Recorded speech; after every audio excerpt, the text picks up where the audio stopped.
Samuel along my co-host Stank and Poppy Latte, and you're watching the Loose Cannons, presented by Red Cap Plumbing and Air, Tampa-based company. It takes pride in the reputation for timely service, professional results, and exceeding your expectations. They truly define hashtag Tampa Proud. Tonight, we're hanging out with our boy, Jake Arians. Jake, what's up, man? Welcome back to the Loose Cannons. How you doing? A little tired, boys. This whirlwind trip of mine for the last 2 weeks is coming to a screeching halt. Got a few more rounds of golf and then head back to Arizona at the lake house with Pops in Georgia and enjoying the Reynolds Lake Oconee member guests. Having a blast. Listen, you fucking deserve it.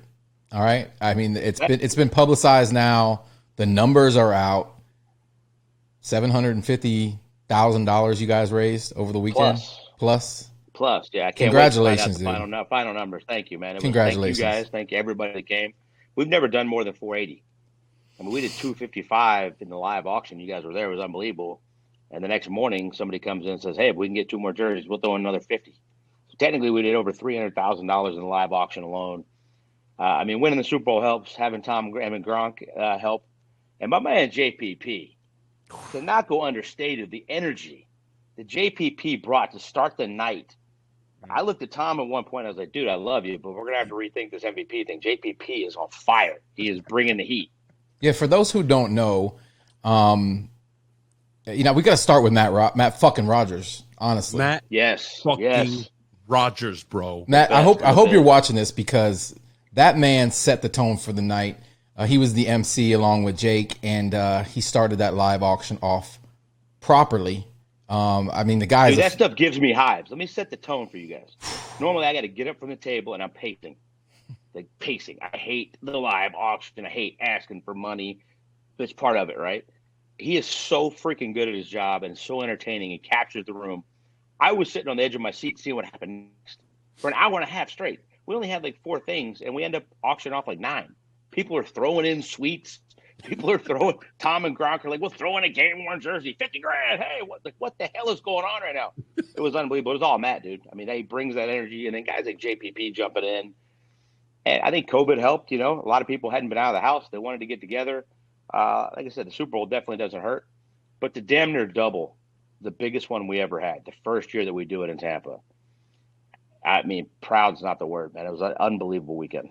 Shout out Yeah, to we definitely wanted to thank you, Jake, and your whole family, man. I mean, just the work you guys did, the effort that you guys put into that event, the whole 2 days, it was freaking amazing for just myself and Stank and our families and Latte. Like, I think he said it too, that you guys have a way, your family has a way of making the people around you feel as if we're on the very inside circle of your family trust. Like, we felt like we were part of the family. Everybody there felt it. And then you guys put on this amazing event for 2 days, the gala the first night, and then obviously the golf tournament the next day. It was awesome, dude. We just wanted to thank you for allowing us to be part of that because it was inspiring. It was humbling. No joke intended on that word tonight. It was actually a very humbling experience to see the money you guys raised and the effort that went into it, and for us to be a part of that and kind of experience all that firsthand, dude. Definitely want to say thank you on behalf of my family, and I'm sure their families echo the same. Yeah, and Bucs fans, if you haven't seen it, sorry to jump in, but I need to say this before I forget. The billboard money went charity. We gave the $5,000 check, and I know a lot of people have donated online as well. And we couldn't have done that obviously without you guys. So shouts out to everybody who donated, because it's going to a great cause. Oh yeah, and those of you that didn't get the chance to donate, if you'd like to donate, see this little badass sweater I got on here? Boom. That's what Mike Evans was rocking when he was playing cornhole with my son. What the mind blown shit this weekend. Okay, you can get them on AriansFamilyFoundation.com, and all the proceeds go to the same cause. So, look, you even got a little built-in mask. They're badass. I feel great. They are badass. That is a freaking awesome idea. Look, I mean, I told you guys at the event. I told everybody that was at the event. If you come and support the foundation, you become family. We want to treat you like family. We want you to feel like family. I'm glad you guys got that. But not only that, everybody that's watching this that donated to the billboard, same thing goes out to you guys. That money came to us. I want you to feel like family. I want to treat you like family. Come join us in the future at another event. we're not going away, man. We're working on some big things. I can't wait to make this announcement when this happens about staying in the Tampa area for a long, long time. That's, one thing that worries me is when my dad retires, not going to coach forever, you kind of lose that sizzle. I mean, the Super Bowl has changed the legacy. I think it's changed the legacy of our family in that town, and the ability to continue to raise money. You guys now know what the cause is for, man. It's for the kids. It's for saving kids' lives. To be able to continue this is going to be unbelievable.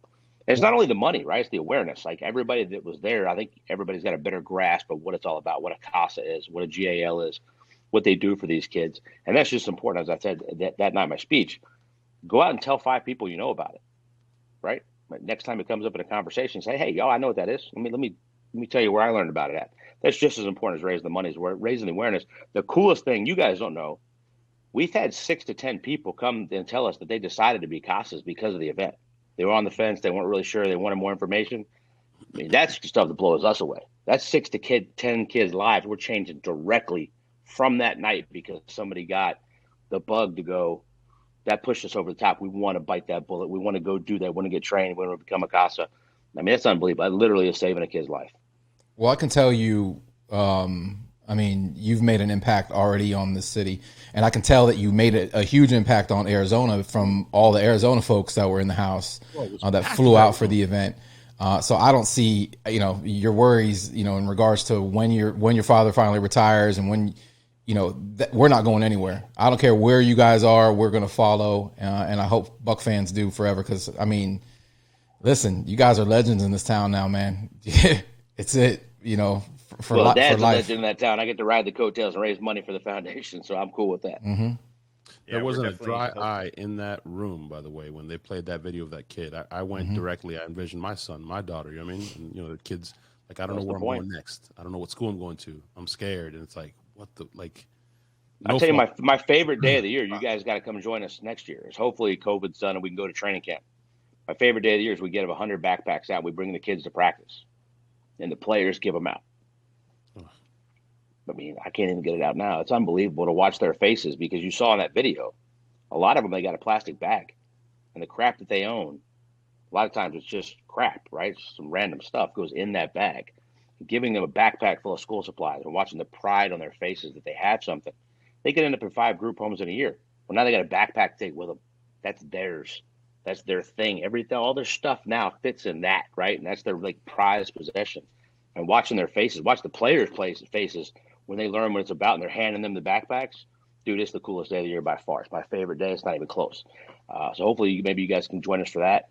And I think one of the coolest things we could do before that is, Nike's been phenomenal for us. So we could actually, get 100 backpacks to do that every year. Let's do a backpack fundraising giveaway. People donate backpacks, donate school supplies. Let's stuff them and see if we can do 200 instead of 100. See if we can get that many kids to come to practice. If not, we know we can get them to the kids, right? So getting them to practice can be a little bit limited on the numbers, but you talking about a fun day. That's not raising money. That's not cameras around. We don't need the publicity about it. It's watching the kids smile. It'll melt you. I think that's absolutely doable. You can count on us to donate. If you get 100 or 200, we'll make the t-shirts, man. We'll give all those little kids little Deuces tees, man. Now you're talking. Right? Yeah. Yeah. But before we get some too of the other far shows, we down, probably can't. Maybe a little. No, we won't do the humble shirts for the kids. before we get too far down the rabbit hole, Jake, I've told you personally, but I want to say it on the podcast so we can hear it. I literally can't thank you enough, man. Your mom. Is this the first episode of After Dark? We're getting a little deeper than normal. Now that we're all family, we're all crying and shit on the show. Come on. This might be the first episode of After Dark. I wanna thank your mom, Mama Arians. I want to thank your dad, your sister, your wife Shelby, you. I mean, you the opportunity you gave my son, man. I still can't watch the video without, losing it. Just thank you. Don't worry about it. Thank you. Hey, Dude, that boy good. Him, by the way, that boy good. That boy good. That boy good. He is. Skinny latte killed it. That's absolutely killed it. By the way, before we're done giving out thanks, DMPR, Steve Webster, Our PR crew, our event planners, they're unbelievable. I get to go up there and look good, dude. They do all the heavy lifting. There's a lot of decisions that need to be made. I'm probably not giving myself enough credit, but they're unbelievable. Between them and Matt Rogers, we have the best in the business. And Steve Webster and Matt Rogers, they go hand in hand. You guys got to meet them, see everything that goes along. And you heard Steve, man. Steve was like, "Hey, we PR for him for the voice. We'll get Skinny Latte on there when he's old enough." Did I tell you what he told me at the clubhouse at the end of the tournament? No. He said, "Listen, he's not old enough to compete." And he said, "Where is he? Where is he? Bring him over." He's like, "You're not old enough to compete, but I'm gonna fly you, your mom, your dad, your sister out to LA, and you're gonna be in the crowd for a live show when it airs in October. Call me. There's Allison. Here it is. You got my number. Call me in September. We're gonna fly you out. You're gonna meet John Legend, see the set, go backstage. Maybe you get to sing for them, since you can't compete yet. But I guess that's the kind of impression. If you don't take him up on it, it's like my dad said. We teed off. You don't have fun. It's your own damn fault. It's my own. If you don't take him up on it, it's your own damn fault. I've done it. It's phenomenal. It's the coolest thing. Voice? Oh yeah. Oh shit. It's blow you away spectacular. That's fucking cool. incredible. Really, really cool to watch live. Cool. That's all Steve. I mean, those guys are unbelievable. Listen, Bucs fans, you can get involved. This is not an exclusive thing. Jake's telling you, get involved when you see, go to Arians Family Foundation now. Keep up. You'll see we're going to be tweeting out all the events, all the upcoming charitable events. Get involved, man. It's an amazing cause. It'll change you as a person. I just can't say enough for. And it's not just about the money, Stank. Like, I want people to understand, like, we're not just asking you, like, that's the only way you could be involved is to donate. Right. Get on the website and read about CASA. See if that's something maybe you want to do. Maybe you have a mom, dad, aunt, uncle, sister, cousin, whoever it might be that might want to be involved. There already kind of is, and you can get them involved in another way. Come volunteer at an event. Sean Murphy Bunning's mom came and volunteered at the event and was a rock star, man. I'm like, it's the first time we've had a star player's mom come volunteer at the event. That was super cool. She was an absolute stud. She was so awesome. Dude, I was standing right next to her because I arrived at the clubhouse early on Monday, and I'm just helping him fold, the shirts and stuff. And I'm right next to her, and she's talking, and I overhear her, and I'm thinking, I've talked to her before on Twitter. I didn't even know it was her the whole time, right next to me, and she's talking about how she has grandkids. And I look at her and I go, I'm sorry, I'm not trying to listen in, but there's no way you're a grandmother. And she's like, what? And she's like, Sean's only my second oldest. I'm like, wait, Sean, are you Kim? and then the whole thing opened up. I was like, oh my God. And I was like, how you have grandkids? Yeah, she's a good looking woman. She definitely does not look like a grandmother. Yeah, you heard it here first, Sean. Sammer was hitting on your mom. I wasn't hitting on her. Sammer was trying to throw game at your mom. Oh God. Didn't work out. That wasn't actually what was going on. But I wouldn't put it past Hammer. I wouldn't put it past him. But, nah, man, it was respectful. Listen, it was respectful. Let's get to the crazy stuff. Let's get to wait. No. Before we jump into the insanity that we got to experience, I gotta ask Jake, because we got him on here. He's a former NFL player. Jake, Tom Brady's making a real big deal about this numbers change that happened across the league with the rule change. I wanted to ask you, because you did play in the NFL, even though you weren't a quarterback per se, or an offensive weapon. Even though you were a weapon, you did rack up some points. He's a weapon. What are you fucking? He's a weapon. The Bills is scoring, Sammer, and then an offensive weapon. That's what I just said. I said you racked up some points. Relax. I gave you the props. Racked up some points. I'm just saying. What do you think of Tom making such a big deal of this? And two, what are your thoughts on the rule itself? Do you care? Do you like it? Do you dislike it? Just kind of wanted to hear what you thought about the whole thing. I haven't seen what Tom said, but I love it. I think it should have been done a long time ago. I don't see what the hell the big deal is. I mean, as long as they don't go college where you have you got to change a jersey to run down on a kickoff because you have a 9 on offense and a 9 on defense. Something stupid that these colleges have too many players. I don't have a problem with it. I love the fact they're making the players buy back all the inventory that's already out there of their old jersey number before they can switch. The NFL doesn't lose anything on those, and if guys want to switch, they switch. I mean, I don't have a problem with it. So you only have 3 quarterbacks on a team. I don't know why anyone would have a problem with it. It's not like they're not the most important guys anyway. They get to pick what numbers they want. You want to hear what Tom? What did Tom say? Tom said, "Yeah, good luck trying to block the right people now! ! ! Going to make for a lot of bad football." Then put dumb all over the freaking rule, and then circled the relaxation thing and said, "Why not let linemen?" I love him more every day. He's like, why not let linemen wear whatever they want too? Why have numbers? Just have colored jerseys. Why not wear the same number, all of us? Dumb. Yo, but he added one more to that. He explained it even further. He said what his main problem is. Here it is. Read that. Read that. Yeah. What's up, guys? Happy Thursday. A bunch of people have texted me asking me why I don't like the jersey number rule change. So shooting out this message out to answer. Basically, the whole point of the number limits are to help offenses and defenses both identify who's in a legal position and where people can go. What's the point of the rule if you're going to keep expanding it? So what he's saying is, okay, if the Mike linebacker should be between 45 and 59, then you know that's somebody to look for. Now, if the Mike linebacker can be 11, right, just as an example, that does change things. I mean, that's the way they've done it for a long time. He's done it that way for a really, really long time. So if a safety is wearing number 1 and he's creeping up in the box, it's going to be weird. I don't think there's going to be that big of a learning curve to get past it. It's just one more thing Tom has to deal with. He don't want to have to mess with because old dogs don't like new tricks. I mean, I can't fault him for that. I don't care. I think it should have been done a long time ago. That's not that big of a deal to me. I like that the offensive and defensive lines stayed the same, but everybody else pretty much. I like that it's pissing him off because I like a pissed off Tom Brady. I like pissed off Tom. People were calling him quarterback Karen now because he was complaining. They said, "Get off my lawn." And I want him to see all those quotes. I want him to hear them. I'm going to start calling him quarterback Karen. I want to piss him off. I hope he goes into the season angry about the numbers thing. Because we talked about it earlier, and I've heard it on your podcast, Jake, with Paige. You know Giselle's walking around the house right now. What's up, Karen? Oh, yeah. What's up, quarterback Karen?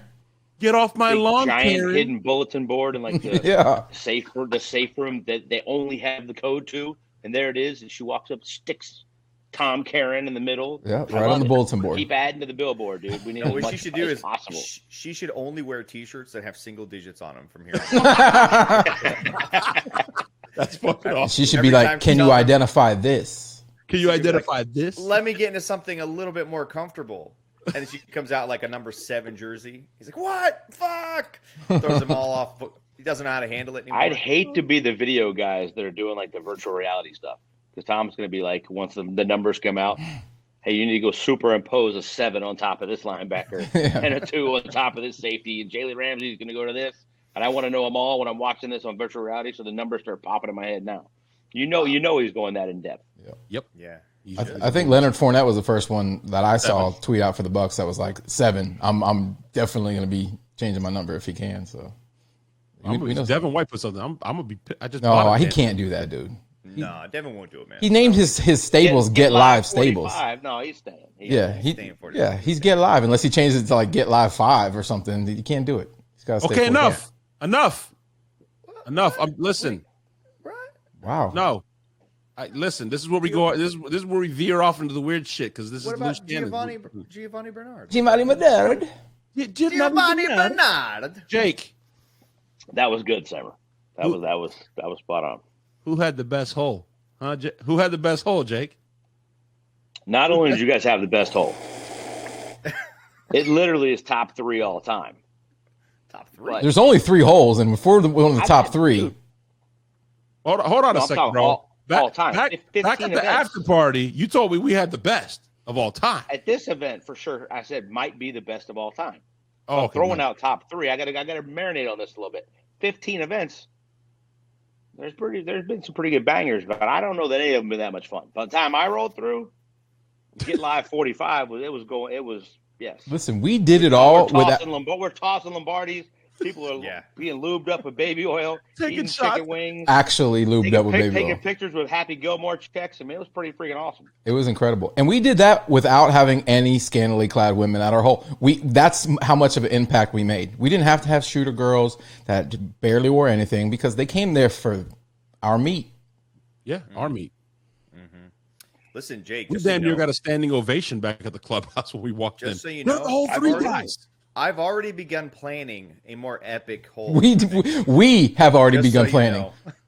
Oh yeah, I have no doubt. I was about to say I know you're coming stronger next year. Now you know what it's all about. I tried to describe it to you. I tried to give you some hints, some direction, and you ran with it. It was epic. I mean, you used the word epic. Jake. Not dope as hell. I'm gonna use the No word idea. epic. It was epic. Jake, I don't know if Decent I weather. I know you I don't heard. even know what you guys are coming up with because we're all worried to death. We were getting rained out. Jake, I know you heard a Still lot how of. we got that tournament in, by the way.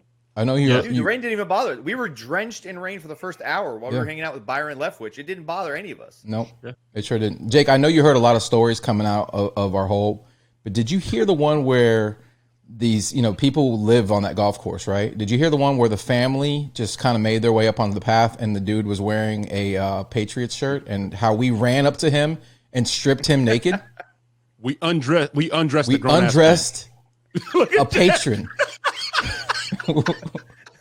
It's officially the greatest hole in Arians Family Foundation tournament history. We stripped him naked. We stripped him down, and we didn't even say hi. Or we ran up to him, robing him. No, and then we forced a Deuces T-shirt over top of his body. Mm-hmm. He had no idea what was happening. No clue. He just went with it. It was very odd that he went with three men undressing. Give him a little baby oil first, or you just like we tried through the shirt right he was already pretty oily.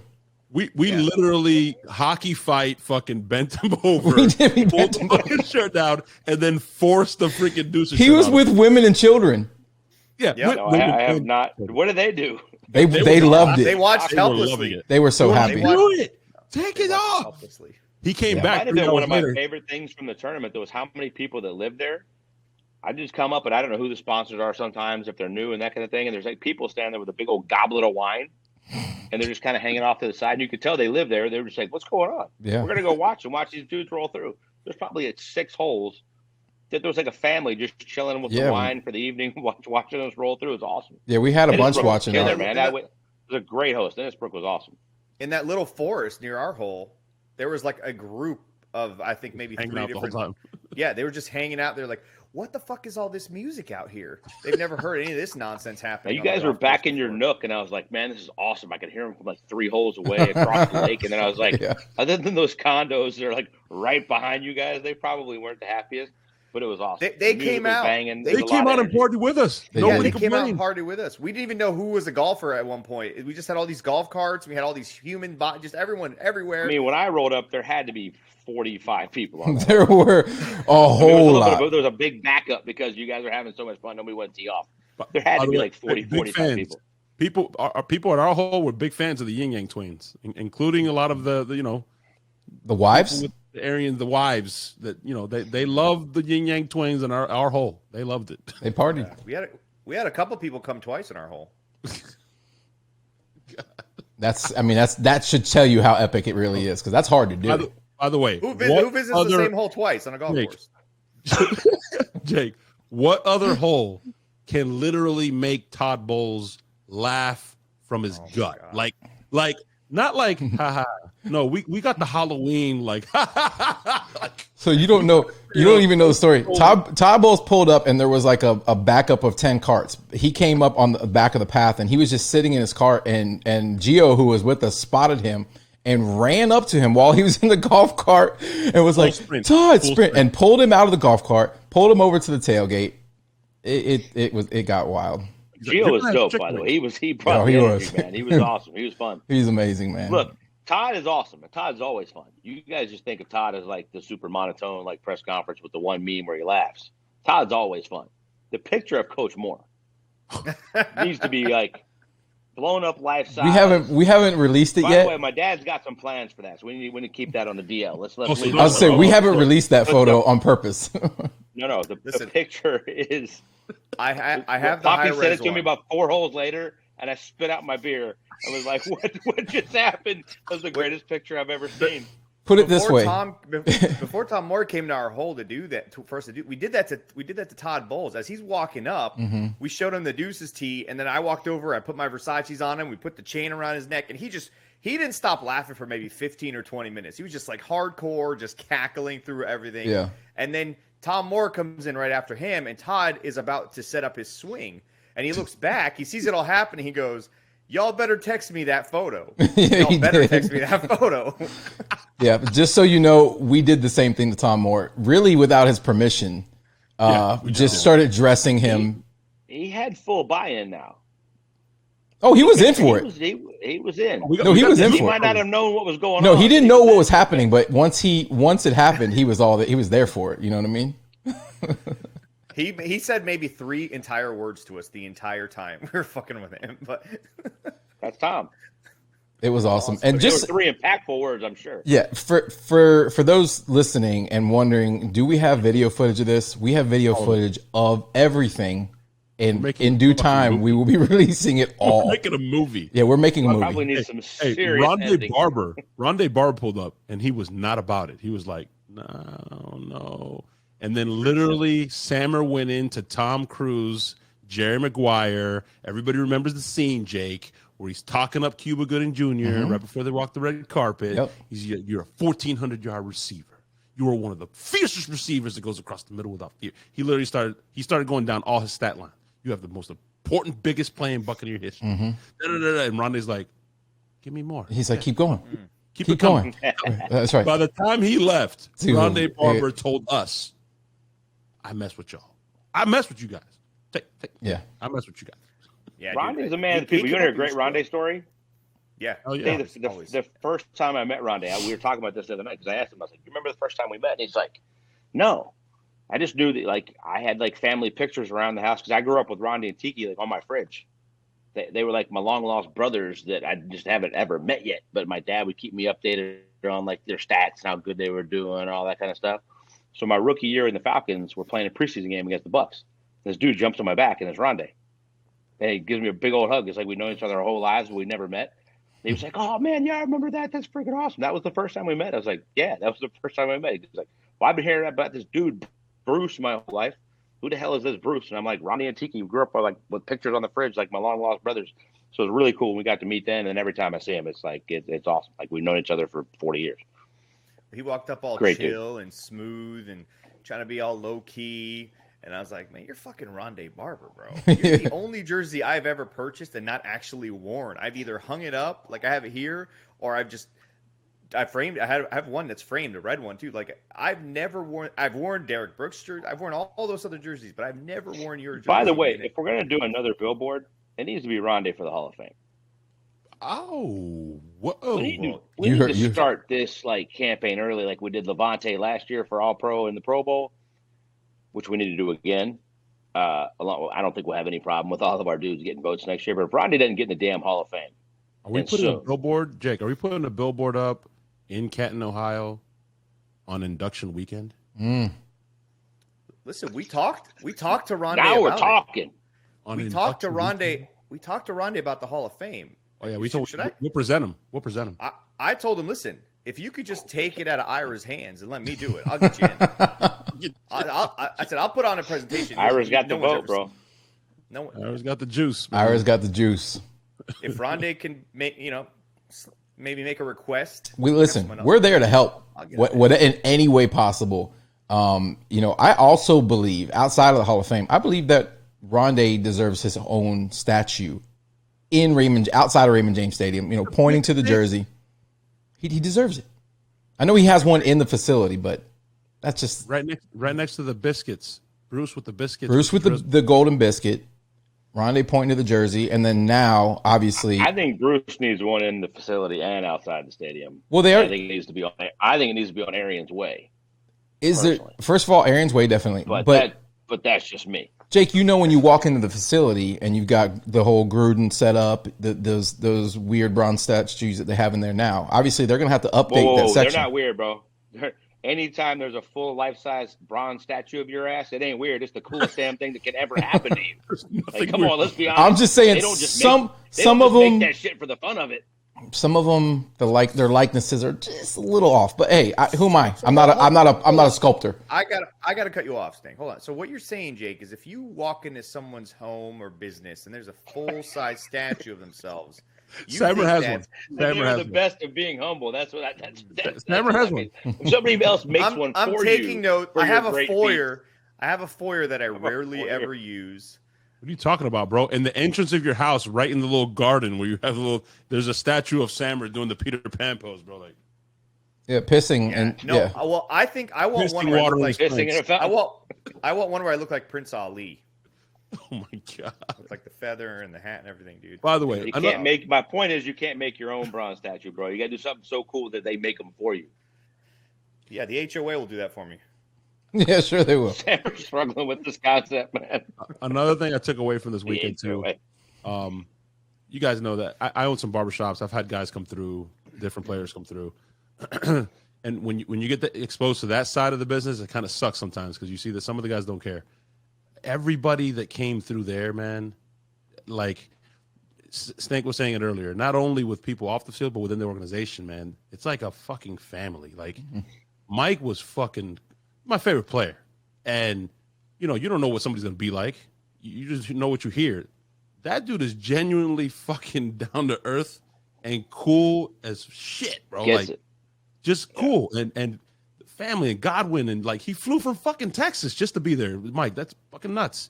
Oh, he didn't come the night before because it was his daughter's birthday, and Dad said, "No, the hell, you're not coming. You stay for your daughter's birthday." He came in late to be there for that. I mean, guys didn't show up because we thought we were getting rained out. Whatever. Mike came and was showing support, regardless, and his quote was unbelievable. VA supports us on the field, off the field.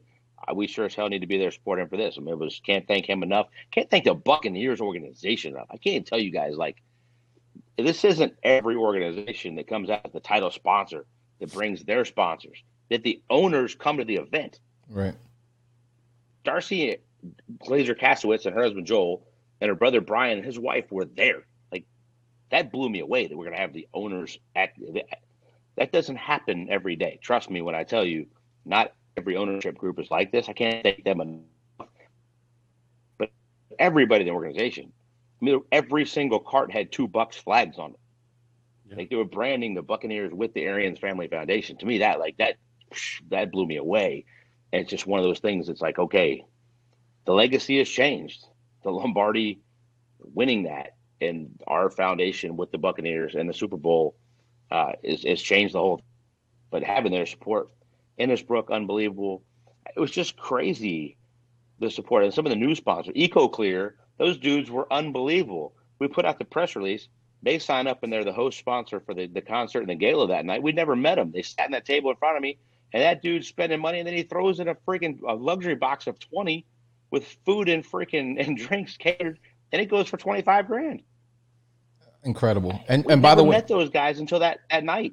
I mean, it was unbelievable, the support from all of it.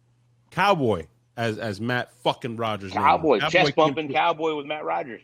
Check. Hey, he put his dick on the fucking table, bro. He said, I'm up at $10,000. Fuck this shit. Let's end it right now. That motherfucker came through and said, "You're finishing my shot for me. I'm too drunk." But it was a fucking blast. Like, it's just too much shit to fucking remember. That guy calls himself the Cowboy. He followed me on Twitter. Yeah, he's the Cowboy. That's really what he calls. I didn't know. I thought Matt would just ad-libbing. Rolling on Sunday night. Hey, and that's the magic of Matt fucking Rogers, by the way. You got Cowboy. He named another guy fucking Wolf of Wall Street. He named somebody Iceman, Ice Queen. Yeah. JPP, you smell amazing. By the way, vote for Matt Rogers. The voting is not over. Yeah, Sammer, you need to post the link in the comment section here. Yeah, we've all posted on Twitter, but people go out. Look, we know we're talking about the Titans. It's okay if their in-game announcer kicks ass because he's Matt Rogers. So Bucs fans, go out and vote for Matt Rogers. He's the best in the business. There's no way in hell anybody's gonna be better at that job that's up for it. No offense to the other dudes, you're just not Matt Rogers. Let's go out and vote for him. Like, please do that for us. The dude he's family and he's unbelievable. We met him. Obviously, we saw him at the gala. We saw what he was doing there, and then we met him in person. Guy's ridiculously fun. He's fucking awesome. He brings the energy. I mean, if he could have been the PA announcer for the Bucs, that'd be fucking amazing. It'd be awesome. And he loves my clap. I mean, come on. How many people love my clap? You finally got to hear the clap in person. 4 people. That shit not fucking crazy. Not many, Sammer. Yeah. Stank had like a drumstick or some chopsticks or something. Sammer's like, hey, Jake. Thank God. You kept mentioning my face. You kept mentioning that JPP was the MVP of the gala. Give our viewers details as to what he did, like what made him the MVP. We obviously know, but I want to hear from you. Before you do that, because I don't want to move on from Matt. I want to close it up with Matt Rogers. Just we're going to spill just a little thing, Jake, for next year. He's going to be our DJ or our host at our hole. He's going to be handling the mic. Personal host. He's just personal host at our hole. If he has any voice left over. Fucking I need to make sure when we all get him this job for the Titans that there's one night a year that he can come MC the event. Absolutely. That better still be able. I don't think they'd have a problem with that. But we need to put that, Matt. If you're watching, we need to put that stipulation in your contract. I know a guy. Call me. JPP MVP. Go. Why was he the MVP? First of all, the energy Matt brought, right? But you never know how the live auction's going to go. And my dad got these 2 pairs of Jordans that he wasn't going to wear because they're high tops, and he's cool, but not that cool. And I'm like, well, these just can't sit here. They're size 12. So I'm thinking of you guys at the time, like somebody's going to buy these, but somebody's going to have to drop like $1,500 to get them.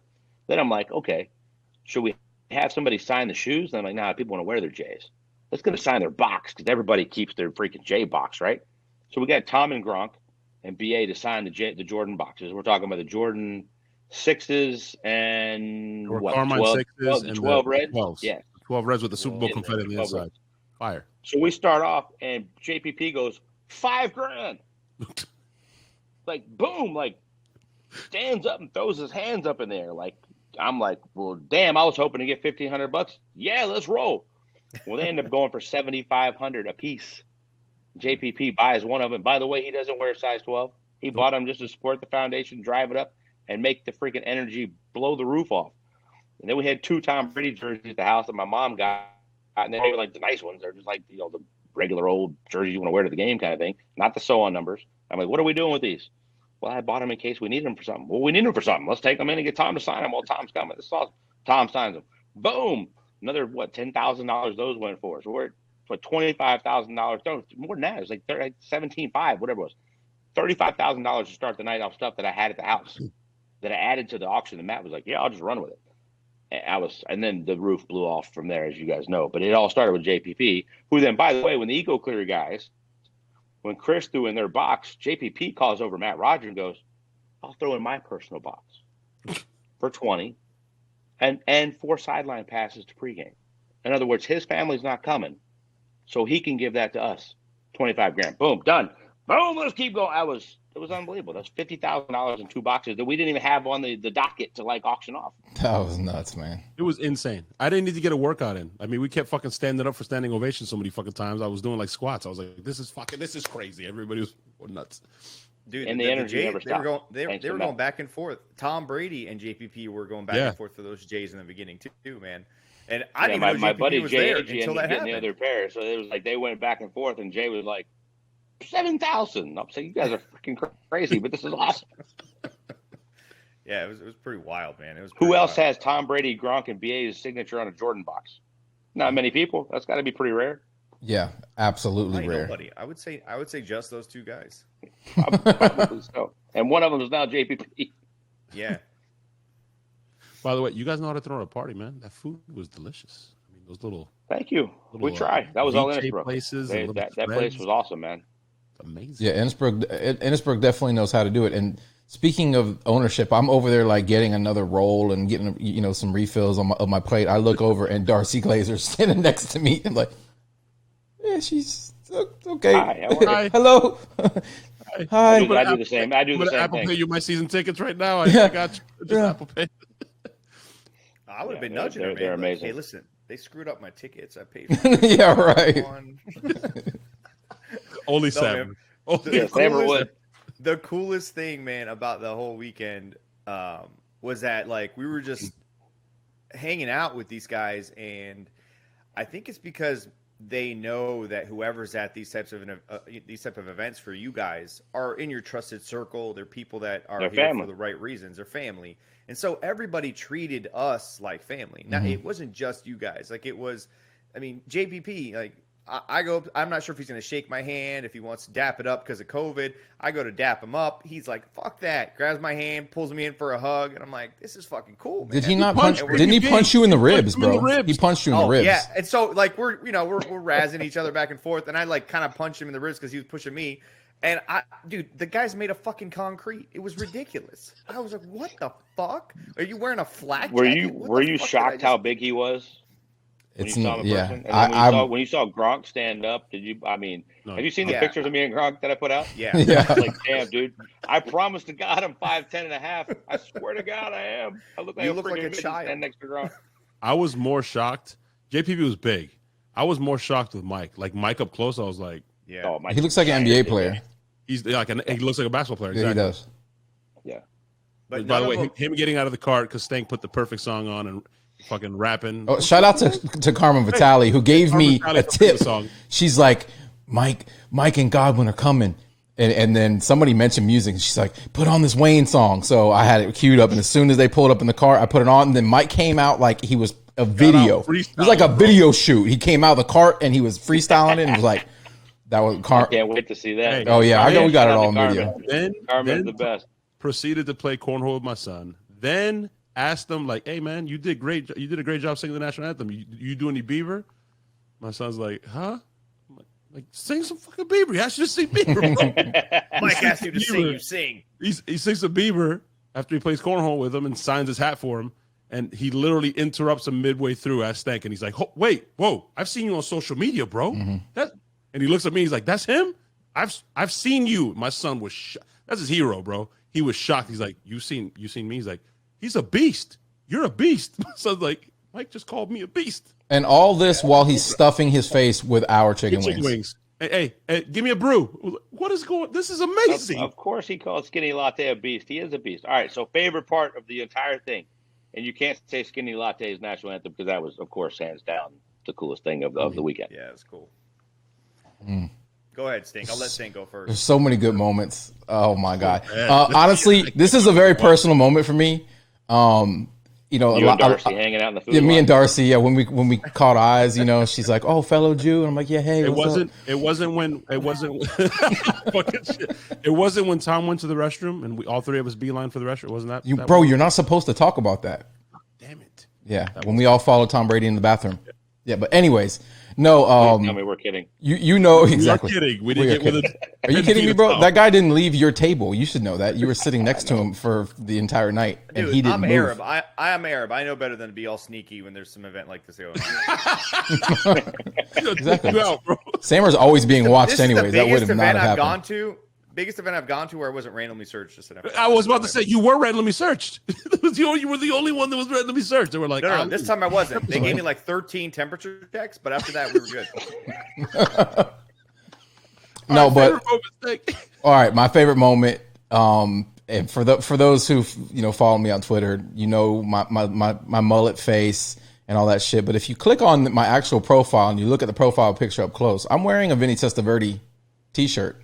Oh, that's so I didn't know Vinny was at this event, and we're chilling, and fucking Vinny Testaverde rolls up with his crew, and I'm like a starstruck little kid. Like, to me, that's like my Michael Jordan, because growing up, it was, I was a little kid. Vinny was my quarterback. And so I run up to him and instantly open my phone up, pull up the picture of me with my mullet, with his shirt on, and he thought it was the best thing ever. And it was just a fucking great moment for me, man. They took a picture with the phone. Well, yeah, we took a picture with Vinny in the phone. It was Vinny Inception.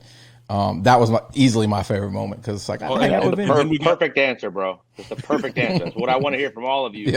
Is your moment, because it's going to be different for everybody. When you get to meet these guys, and something blows you away. That's like the coolest thing about here. I hear about later on is like, I grew up this way, so I have a really weird perception when it comes to stuff like this. But that's pretty awesome. Like, if Dan Marino would have been there, I'd have geeked out like a freaking fangirl too. That and stripping the random person naked on the golf course. Those two. We also got Vinny to say on camera. Oh, we did. Fuck ranch. He said fuck ranch. Blue cheese. No. Yeah. Vinny, no, that's my quarterback right there. That's the quarterback. That's my quarterback. Heisman Trophy winner. Yeah, Heisman Trophy winner. Legend. Go ahead, Sammer. Honestly, man, I told you guys how much the meeting Rondé Barber meant to me, man. It was, I think that it's a tie between that moment. We already talked about it, so I'll pick a different moment, which I was right up there with it, and it happened on two occasions. The coolest part for me, I know this is going to sound so fucking self-centered, man. Oh, God. No, God. No way. On, man. Oh, shit. Oh, man. I know it's not my character to be like this. I like to stay humble and down to earth. But hey, by the way, honestly, this sweater's fucking comfortable. Yeah. Where is this going for Sammer, by the way? I have no idea. None. Listen, yes, I know. You know too, Stink. You know what it is. Meeting Jason Light. Light was amazing. What the fuck? He called him the Godfather. He was like, you just called me what? before you introduced us at the gala, and you're going through our names, and you're like, "There's Sammer Stank and Poppy or Adam and Christian," and you're like, "But I want to introduce them by the names that go on their show." And before you even finished Poppy Latte, he starts pointing to me, Jason Light, while he's holding his drink. He points to me and he goes, "I know this guy. I know this guy." And I'm like floored because I'm like, this guy doesn't even follow me on Twitter. How does he know me? Does he have me confused for DJ Khaled or some R&B singer? Who does he think I am exactly? So he points to me and he goes, "Your money is no good here, Godfather." And he shakes my hand and he goes, "You're the fucking Godfather." And I go, "What? I'm like, damn straight I am, man." Yeah, Jake, Damn straight I am. Sammer and Jason Light have a real connection, bro. Like a real one. The pictures are epic. A real connection. Like they were like BFFs. I don't know how it happened. He's following him on Twitter now. They exchanged numbers. It doesn't make any sense to me. Listen, me and Latte were like, what the fuck just happened? So like you think you know a guy wait, like I'm Latte getting said, a right? text. Hang on. Jason said he changed his number. Dude, Sammer was pulling numbers, by the way. Sammer got everything. He was pulling numbers. The Godfather rolls, man. Bro, he just slides in there, Jake. You don't even know. You're like, you don't even know it. They were giving him the number. They're like, what the fuck am I doing? Yeah. Florida businessman doesn't ever take a day off. That's true. That's true. Businessman. So then Jason Light comes on to the golf course, and we see him, and he makes a beeline right to me. Obviously, we're best friends already. Shake his hand. I dap him up. He's like, "Godfather, your money is no good here." I'm like, he did it again. I didn't even tell him this. So now officially, I'm telling you guys all out there, I have to call myself the Godfather. I don't have a choice. Nicknames are not chosen; they are given. They are. And if Jason Light gives you a nickname, you go with it because that's it. You don't have. He is the boss. Listen, he's the boss. Jake, exactly. He is the boss. If the boss gives you the name, the name sticks. Sammer is now the Godfather. After much pondering that me and Stank have done, and Sammer, all of us have done, because we still haven't wrapped our brains around Sunday and Monday like that. What the fuck, bro? What happened? I don't know yet. It's like the Super Bowl. Still doesn't like hit me. Jason his tweets are epic. When he does them, he drops the mic. He keeps receipts. Exactly. Yes, all the receipts. Listen. He told us that at the gala. He came in to me. He was totally playing along with the show. He's seen the show before, bro, because he went right to Sammer, just stoked that ego, and then at the end as we're walking away, I'm like, yeah, so I'm Poppy Latte, this is Stank. The show is kind of like barbershop talk when you come on there. He's like, Poppy, I watched the show. Yeah, he knows. I know who you guys are. Bro, he just did it again. He goes to the golf hole. Godfather! I'm like, he's playing right into fucking. Not only is he the best GM in the business, he's by far the coolest GM in the business. That's no doubt about that shit.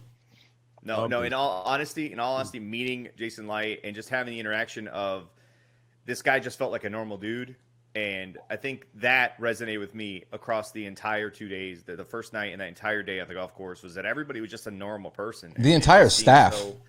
Yeah, just everything, man. Mike Evans, Chris Godwin, all of them. Rondé, Mel all Dean. these guys. I literally told Jamel Dean, bro, you saved our season with that play. And he's like, as he's eating our meat, he's like, no. He is so quiet. Yeah, he's so humble. Spoken. Yeah. He's like truly not Sammer humble, like real humble. Actually humble. I am really humble, man. So anyway, that honestly, the entire the interaction with all those people, I think, was my favorite part. Just knowing, because you have this thing in your head. I've met a couple of athletes before, but meeting guys that you root for, guys that you really want the best for, and like seeing them put their passion out there, and then you meet them in person, and they're just regular dudes, man. And I think that was the coolest thing, just being able to hang out with them and just the interactions. And Rondé Barber, man, I mean. Everybody, me and Gio cried. We and Gio embraced and we cried over meeting Rondé Barber. That's how important that's was a to me. real thing. That's not a joke. They literally cried. Oh, yeah, that was real. What happened, Jake? That's phenomenal. Your video went out. Your video paused, Jake. Am I moving? It's his video's still recording actually, but I'm moving to my own screen. It says it went out on my end. Hey guys. It'll probably pop back in. As long as it doesn't go out on Sammer's. He's the one doing the cool stuff. Yeah. Sammer can see. It'll pop back Okay. in, I'm sure. Latte, go ahead and just tell us what your favorite. Jake, you're really gonna Hang on, before Latte goes, I got blown up for saying this last year before the season. Talking about that the culture wasn't when Brady came in. The culture was set when this coaching staff got there. Mhm. It's not just a BA thing. It's the fact that there is a BA and Jason Light at the top of this triangle, and he brought all of his guys to be on this staff. And I remember me telling you guys this in week 1, Yeah. how important that is to have everybody's back, and that everybody in that thing has all worked together before. They all know each other. The personalities fit.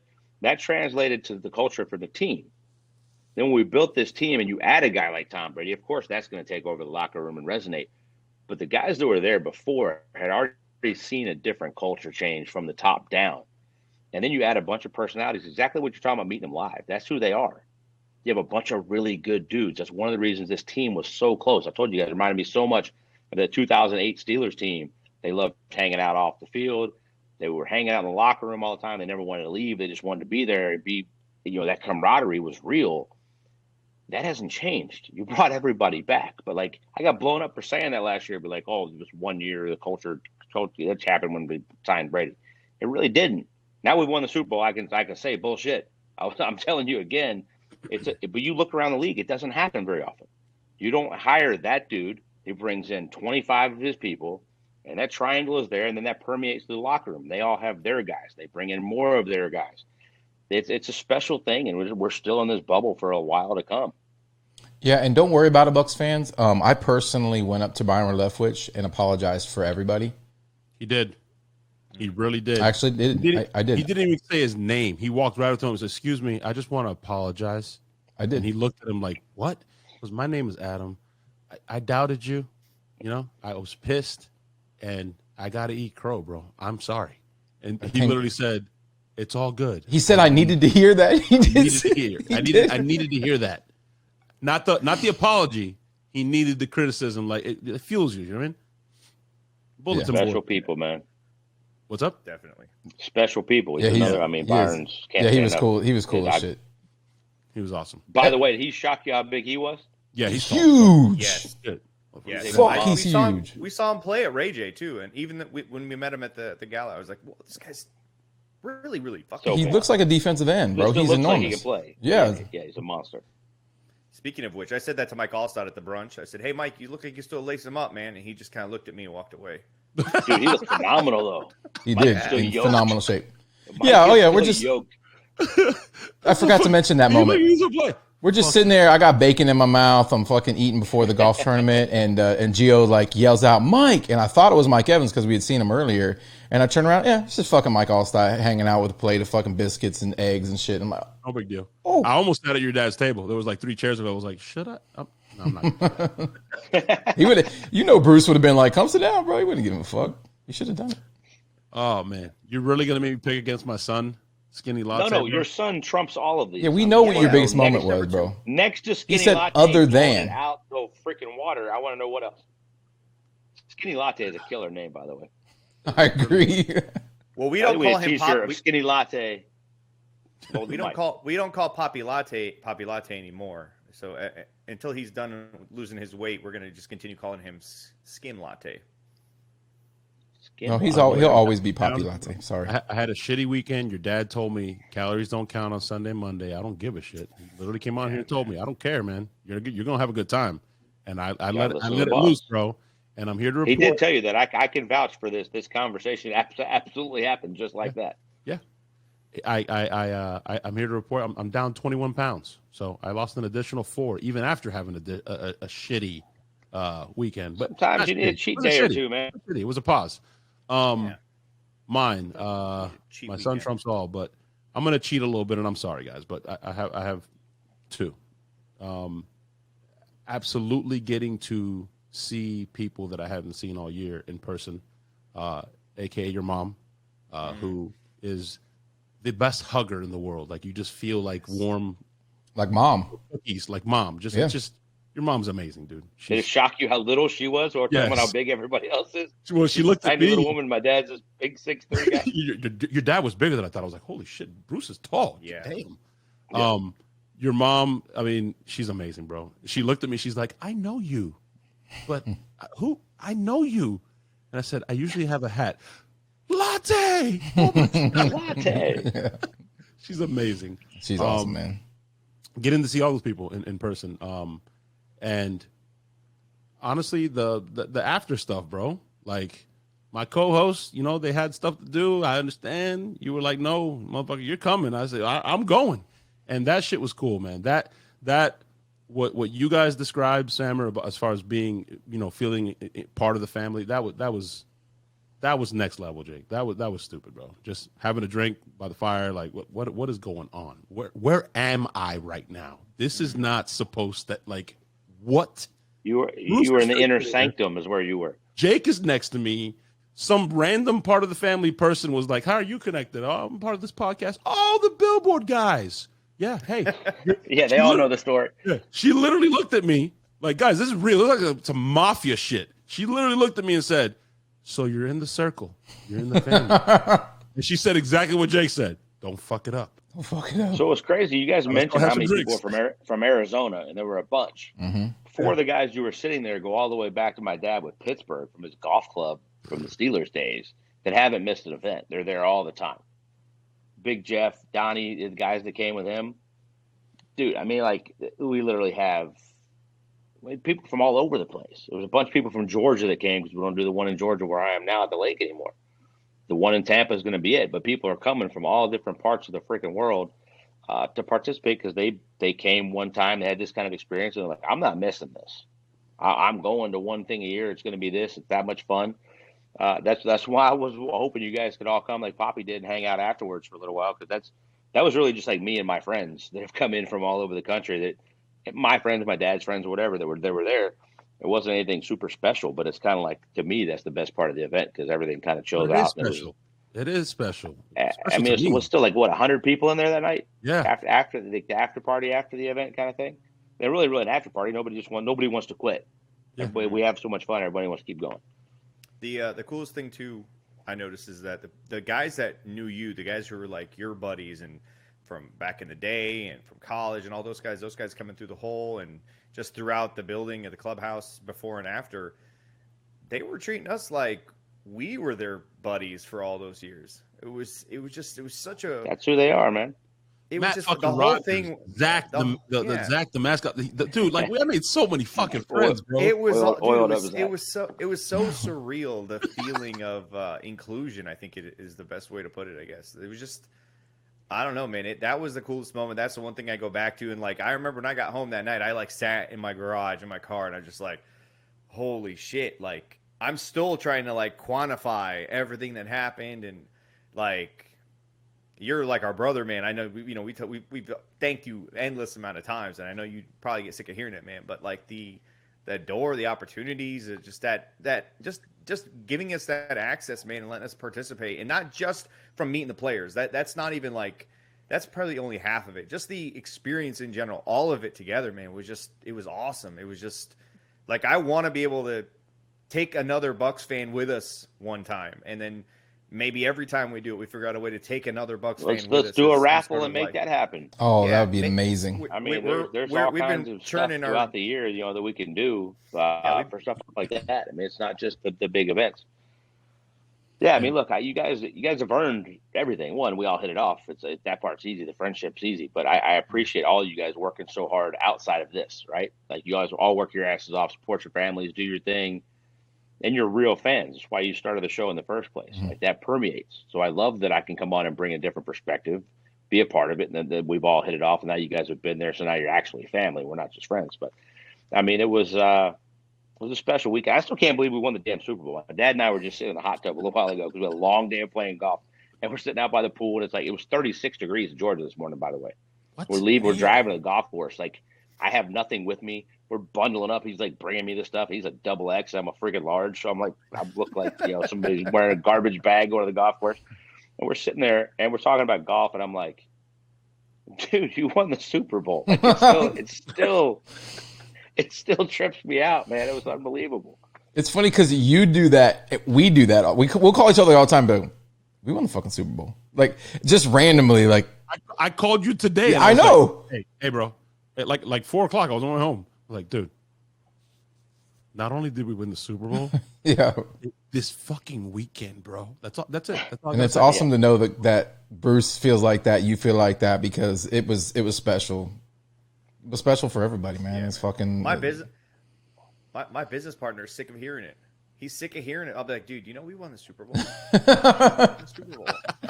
Like I just randomly will say, just like, hey man, we fucking won the Super Bowl when everybody thought we'd win the Super Bowl after we signed Tom Brady. We won the Super Bowl. I wish you guys could see like where I'm at right now. Let me turn it a little bit. So like there's footballs. I see all the footballs all up top, right? So like the whole room basically, and then we got more stuff. But like all this stuff I already know happened, right? Like it felt like it happened when it happened.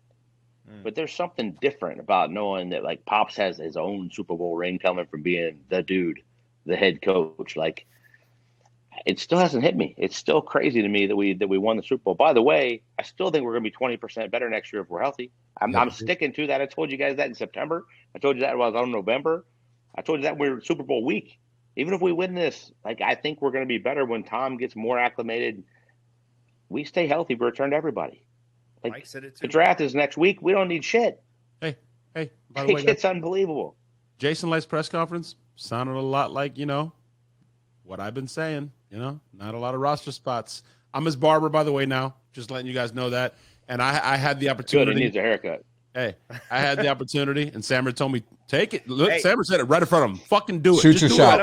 Shoot your shot. I know you want to do it because my vein was popping on the side of my head. I was like, Jason, Najee Harris, bro, or Travis Etienne. Just fucking do it. He didn't even pay attention to me. He's so like just well versed in that kind of stuff. He did tell us the Najee story though, but he told us the Najee story, which was awesome. But he looked at me. He was like, interesting. Hey, giving away. Buds, bro. I was like, damn. I talked to Jason today while I was having lunch earlier, so I wanted to, and he said, "Hey, if you talk to Latte before I get to see him for my haircut, just let him know." And we discussed what he wants. He wants to look exactly like. So he wants this, and he wants it all. We agreed we should just look like each other since we're best friends now. So just giving you a heads up, he's going to come in really scruffy. I'm pretty sure you would agree. Me and Stank were talking earlier, and just to tell Jake that. Like my son, Super Bowl aside, that trumps. This is probably my favorite Bucs memory of all time. Hands down.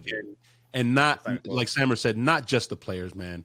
Fucking Cowboy coming by the hole, literally taking shots out of a fucking baby oil trophy, using Stank's draft phone to pretend call his wife and tell his wife, yeah, honey, I'm working, taking shots out of the fucking trophy. He didn't take one shot. He took 4 shots in the trophy twice. So he took 8 total shots. Hey, then looked at me and said, well, I'm too fucking drunk. You're shooting for me. I said, bro, I've never played golf in my life.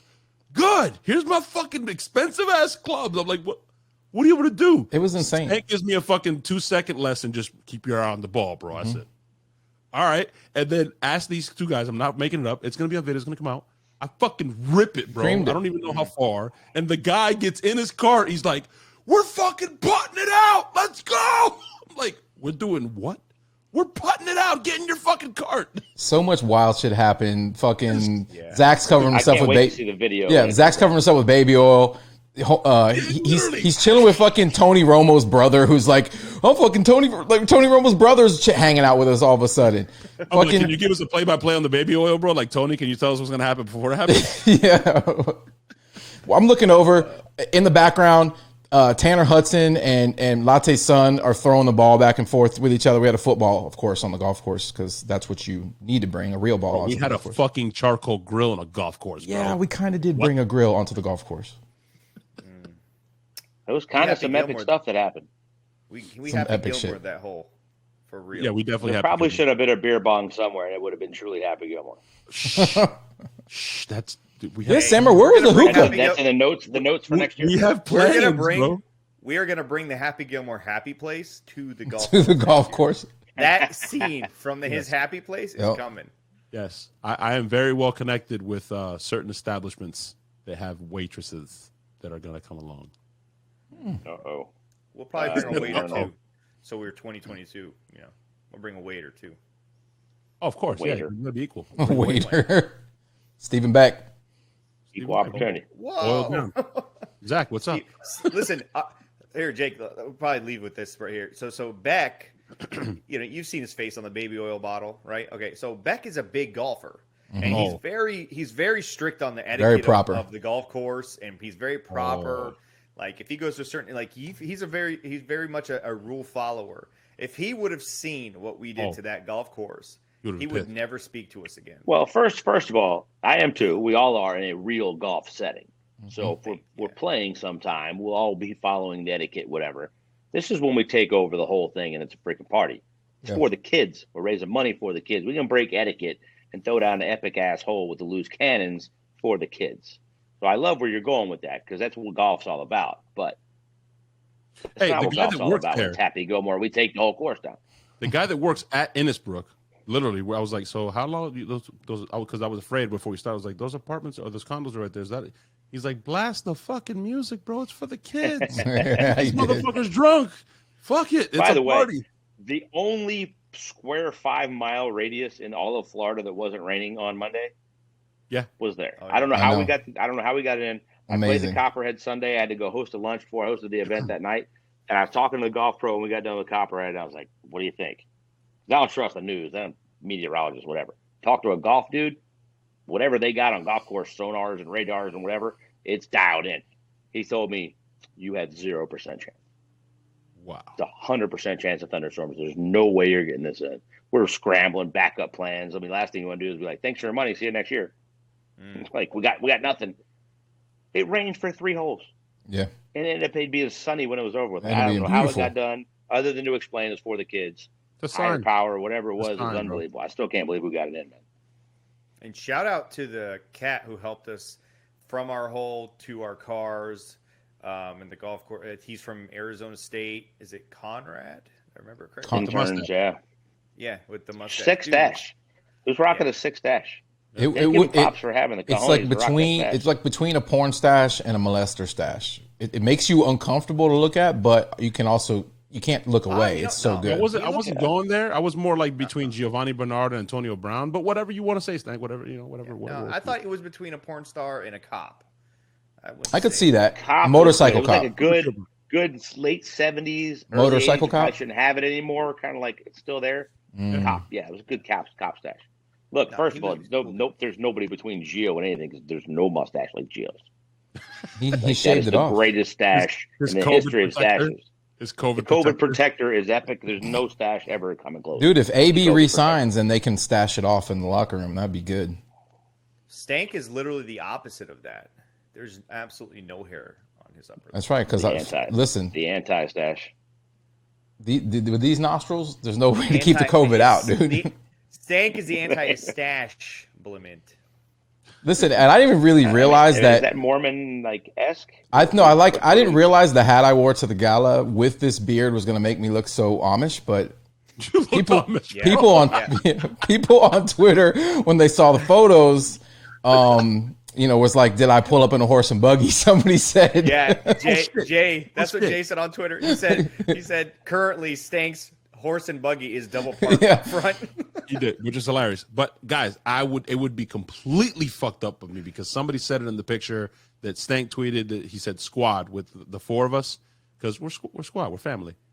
It would be fucked up of me to say, bro, Jake, you rocked the fuck out of that pink fucking suit, bro. And thank you, bro. Listen, the epic part about it, everybody was going crazy about the jacket, the fucking belt, bro, the matching. I was like, this. And my boy Jake, fresh. You got to coordinate. Did you see my wife? I mean, I got a lot to live up to, bro. Woo! You got to coordinate. Okay. But here's the thing. Now that we know the level, oh man, I'm next year. Me and Sam are showing up with Dumb and Dumber suits next year. Promise, guaranteed. No, dude, I'm rolling in that bitch like Prince Ali entered Agrabah for the first time, looking for Jasmine, dog. Oh yeah. By the way, Sammer was telling Jason Light, camels, everything.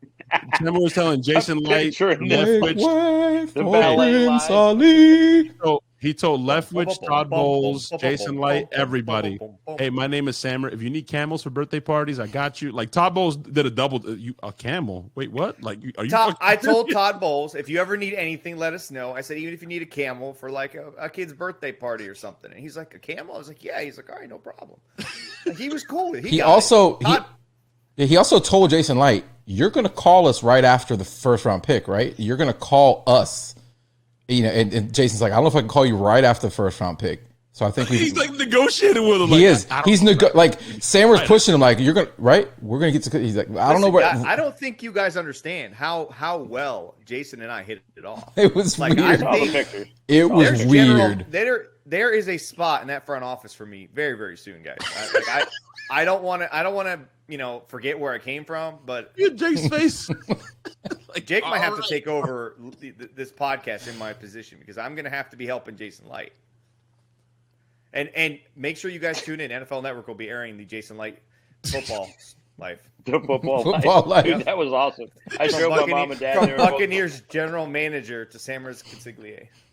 Oh my god, fucking stupid. I can't fucking do it. Jake, thanks so much for hanging out, man. Freaking amazing weekend. Still can't believe it happened. We won the Super Bowl. We got to hang out with a bunch of players and their family. And when your mom hugged me, I smelled chocolate chip cookies and gingerbread. It was amazing. And she hugged me like 10 times, I think. It was awesome. No, dude, in all seriousness, man, awesome. We can't tell you how much we appreciate it and what you guys do. And we want to be a big part of that as long as we know you guys. And hopefully that's for a very long time. And that includes, having other fans experience what we experienced. Helping those kids when you guys do the backpack stuff, man, we are 100% in. Don't 1,000%. You don't have to ask us. We can have Latte out there giving haircuts. Absolutely. We can have the headlines crew out there doing that. We'll have T-shirts for the kids. Maybe some. Thank you for volunteering, Latte's staff. No. They already did, man. I know. I already did. Okay. All right. All kinds of cool ideas. Let's get some fucking loose cannons backpacks or something, bro, with the Arians Family Foundation logo on there as well. Let's fucking call little cannons. Little cannons. Oh, I like it, man. See where this can go. This could be freaking epic. I love it. I'll be honest. Thank you guys so much for coming. Thanks for raising the money. Thanks for everybody that's watching that donated for the billboard that it summoned us. I can't thank you enough for that. Every little bit helps. So, I mean, you guys did that as the very beginning. You now know what it's all about. I can't wait to see what you come up with next year. But look, we're going to have stuff in the fall. We're going to have smaller events here and there. We're going to do the backpack giveaway. And we're going to keep spreading the word. That's what it's all about at the end of the day. The more people know about it, the more people hear about it, the more people that we get involved, the more kids get helped. And at the end of the day, I don't care what else we do as long as we're helping save kids. And the ones that have CASAs have a chance. The ones that don't are really up against it. So the more kids we get a CASA, the better off the world's going to be. Yeah, I mean, you never know who's watching it or hears about this. They can go check in their local area and see what they got going on along the same line. Absolutely. There's one in every town. Yep. So, again, man, thanks for hanging out, Jake. Everybody check the links in the comment section below. We'll drop a bunch of stuff that you guys can all, participate, learn, and hopefully donate. So thanks again, Jake. Real quick before you wrap up, draft live show, Thursday night. Oh, yeah. Yes. Thursday night, we will be live the entire first night of the NFL draft. We have a special guest who will be our fourth member for the night, and we'll take phone calls. We'll be active in the chat room. We'll have a couple of draft experts call in and hang out with us via phone line also. Jake's I might have to call in. Hell yeah. Jake's gotta call in. I'll be watching. Jake, when you see who's our fourth member, you will absolutely call in. Oh, you're definitely calling in. You're definitely going to call in. You're definitely can't wait. Okay. Yeah, I like absolutely. it. Right. So Jake's going to call when we trade up for ETN. Okay, check. Done. Hey, Jason Light just told me to shut up. You're not allowed to say that. I got to stop talking about it. Yeah, come on, dude. I have a best friend who works for the team now. You can't just say shit like that. Who works for the team? Yeah, come on. Start throwing smoke screens now, boys. Fucking Godfather. Smoke screens now. Yeah, I'm just going to have all these fake text messages. I'm going to start screenshotting from Jason to me. Bro, he can totally use this if he wants to put out misinformation. Before we start recording, you kind of looked at me funny. I want to make sure that I wasn't. People weren't like, look at that guy. You were like, martini, huh, Poppy? Because all you guys drink brown liquor. There's nothing wrong with martini, right? Hell no. Okay. Poppy was rocking a martini with 2 fat olives in there like he was owning the place. Bro, James Bond fucking drank martinis. Martinis are cool as fuck. Yeah. James And I don't always. I mean, I drink tequila when it's hot and bourbon when it's cold, and beer in between. I mean, I don't really discriminate a whole lot when it comes to hanging out. But the Poppy was rocking the martini. It was looking good. I didn't see any. The Poppy latte. I didn't see any White Claw people out there, but I'm sure that some people had them. Mighty Swell. It was a Mighty Swell. Bro, there was also there weren't any White Claws. There was plenty of Mighty Swells. I told Jake there was 3 cougars that were not with the party with private people that tried to literally take you home. I can vouch for they wanted to take a picture with Poppy. They wanted to sip a latte. Bro, they wanted to sip a latte, baby. She was like, save that story for Loose Cannons After Dark. You know it. Yeah.